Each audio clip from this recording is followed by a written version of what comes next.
top. All my people right there in the back of the spot.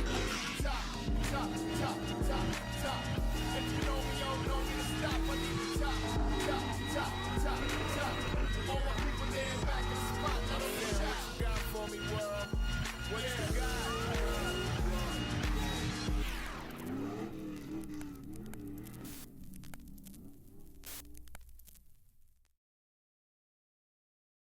September is suspension month at 4WP, and they're hooking you up with the hottest deals on your favorite products. I got my suspension done at 4WP, not only because it looks killer, but to clear my 35-inch tires and get that nice highway ride.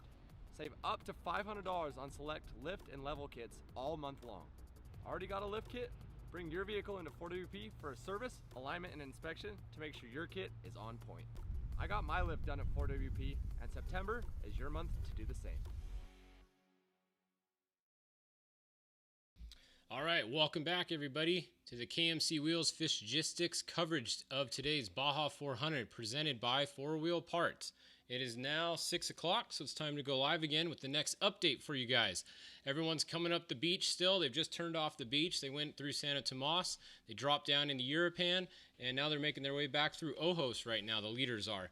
This race is going to be really, really close all the way till the end. Even these guys behind us, the Class 1s, like the F&L Racing Class 1 of Mason Cullen, they're right there in the battle for the lead in Class 1s. There's 5 of them all running together. So this is going to come down to time for almost everybody in this whole race. It's going to be all about the finishing time. So we have no idea who's going to win right now. Let's go over and look at the map and show you guys what we're talking about. So let's just show the trophy trucks only for right now, get some of these quads out of our way. Now remember, these trackers all update at different times. So BJ Baldwin's tracker, like right now, hasn't updated for 8 minutes. So 9 minutes now it says. So BJ's not right here. He's actually 9 minutes ahead of here, which is probably up here. This is going to be a speed zone once they get up here and come across. This is going to be 35 miles an hour back in. So pretty much all the racing is done by the time you get back to this point right here on the corner. Once you hit this highway right here, you're done racing. Everybody's going the same speed all the way in, and you're not going to be able to make up any time between there. So they're just about done racing right now, and as soon as they get to here, like I said, as soon as they get to here, that's about it. It's just going to be speed zone all the way in. So we'll see what happens. But Chris Miller, he's right up front there. We got BJ Baldwin. We got Ricky Johnson. We got all these guys running right up front. And we got the Andy McMillan in there now. It's any one of these guys could be the winner. It's so hard to know even on time because we don't have good splits anywhere right here. So I can't even tell you guys who I think is winning. Let's see. You guys saying, yeah, if your sound's not over, close it and rejoin it, and maybe that'll work because everybody else says the sound is working good. So try refreshing if you guys aren't having or if you're having a problem with sound. It looks like most of you guys the sound's working. So then the 41 Justin Lofton, that's another one we got to keep an eye on. He started pretty far back. So Mike Walser in the 89, he's in there. Robbie Gordon, he started way back. So any one of these people can win. It's going to come down to literally seconds of the finish here. So we'll see what's going on when they get there. It's going to be probably, if this is a 35 mile an hour section, this is going to take them about a half an hour just to do this section right here. Maybe a little bit less, but it's going to be a while once they get to there. So we'll see. All right. Some of the other classes that we're keeping an eye on today is Class 1. So let's see. I'll go load Class 1 here. Get this out of the way. Load Class 1. Oh, one other trophy truck update we did get. So as you guys, if you listen to Weatherman, Dan McMillan's truck caught on fire back down here on the beach. You can see it's now a shadow here. So at mile 300 or so, Dan McMillan's truck caught on fire. Dan was not in the truck. It was Bean driving, Justin Bean Smith, and Brady Thompson was riding with him. They were able to get out of the truck. I just got an update from Mark McMillan in the helicopter. They were able to pick up the drivers.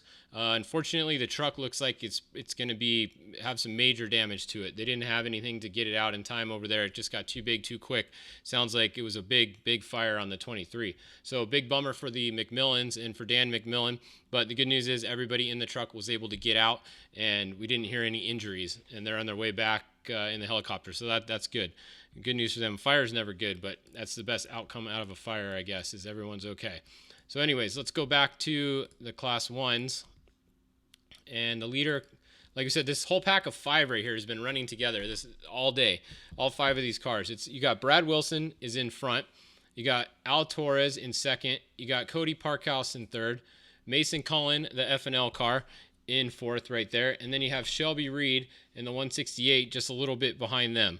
So it's a really good battle for the Class 1s here. This is actually the most Class 1s I've seen this close together towards the end of a race in a while. So that's going to come down to time on Class 1s also. Like if we look at the starting order, let's just look at that real quick.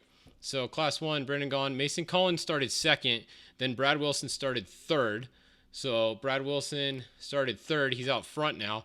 So let's see where the 114 started. So the 114 started behind Brad, 1, 2, 3 cars back, and they started 30 seconds apart. So that means they have to finish a minute and a half behind Brad Wilson in order to get the win. That was for the 114. So if this order stays the same, the 114 has to come in a minute and a half behind Brad Wilson in order to beat him. Any more than a minute and a half, then Brad Wilson has it and they don't have it. So it's going to be between those two for the win probably right now. But we still got some ways to go, so anything can happen. So let's see what else you guys have going on here. So that's Class 1. Trying to fit in all these classes for you guys. So we'll see what other class we can look at. How about Class 10? So Class 10, we have Chase Warren. That's same as last time we checked, is out front. And we have the 1016, 1068, the other RPI car, 1002, and the 1062. So Class 10 is starting to get a little bit more spread out now. They're not as close together as some of the other classes, but still good racing here, at least between these top 4 cars. With about 100 miles to go, anything can happen. Top 4 in Class 10 still looks pretty close together. The other class that has a few in it, we've been keeping an eye on all day, is the, Score Lights. I know a few of you guys have been asking about them all day, so we'll go back here and look at the 1206. They are leading, followed by the 1202, and then the 1274, 1234, and the 1229. All pretty much the same gap between all the cars there. So there is a good sized gap between all of the 12 cars. So we'll have to wait and see what happens there in Class 12. But it looks like right now, if anything goes good, it's Freddie's race right now is what it looks like here in Class 12. If we look at the Pro UTVs, the one with the most entries is the forced induction.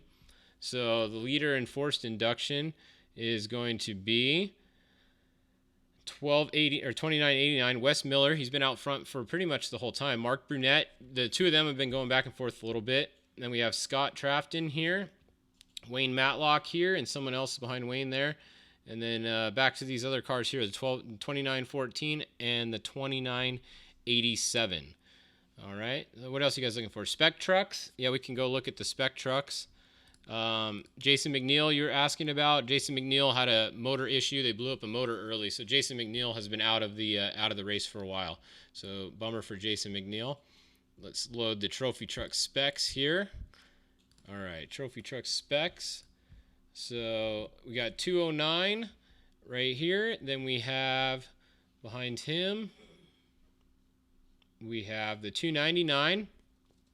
And we have the 298. The 204, Sarah Price. So Sarah Price has been moving up all day. Then we have, 298, 204, and then the 250. So that's the top trophy truck specs, and they're actually pretty close here. We got, Rafael Navarro and then Charles Durant. So that's your top 2 there. What are you guys saying here? Rat just said 1 and 2 is Andy and Miller. Yeah, but that's he's probably just looking at the tracker here. So that's what you got to pay attention to. So let's see. BJ's tracker updated. See, if you look now, BJ's tracker updated again. So when they're looking, if you guys are watching the score feed, you really got to pay attention to when their tracker's last updated. BJ is out front and the 6 is behind him. So it's the 97 and then the 6, I guarantee you. And then it could be the 31 and the 40. So that's probably going to be, and the 21 is in there too. So some of these Top Guys trackers haven't been updating very often. You really got to look at the last time they updated before you go off of who you think's in front. BJ is going to be the first one to the finish, like guaranteed, because he's almost to the speed zone right here. Once he gets to this corner in like 3 miles, the race is over. So And there you go. It just updated and he's in the speed zone. So you're going to see BJ will be doing 35 miles an hour all the way in from here. So there'll be no more gaining or passing or anything going on from this point in the race. The question is going to be when he gets to the finish, how far are these other guys behind him? So once we see him get to the finish here, I'll try to bring in the score feed, and then we'll try and stay live here maybe. Let me see how far he's got to go. So he's at 370. He's got about 20 miles or so. That's going to be about 20 minutes. So actually what I think we'll do, I'm going to cut off for a few minutes. I'm going to take care of some other updates real quick. I'm going to post some stuff. And then when BJ's going to finish, I will come live again and I'll bring in the score feed. We'll start a stopwatch and we'll start getting some of these times. So you guys can see right here who wins the race. What do you guys think? We'll do that. So come back in about 20 minutes or so, 15, 20 minutes, come back. We'll be live again and we'll do the finish, and I'll stay live until most of these top trophy trucks have finished. We're going to have to stay live for about half an hour, maybe 40 minutes just to make sure, because we have to wait for like the 14 and the 16 to finish that are back over here. So let's do that. I'll come back at about 6:30. We'll go live again and we'll do the finish for you guys right here on Fishgistics. See you guys back at 6:30.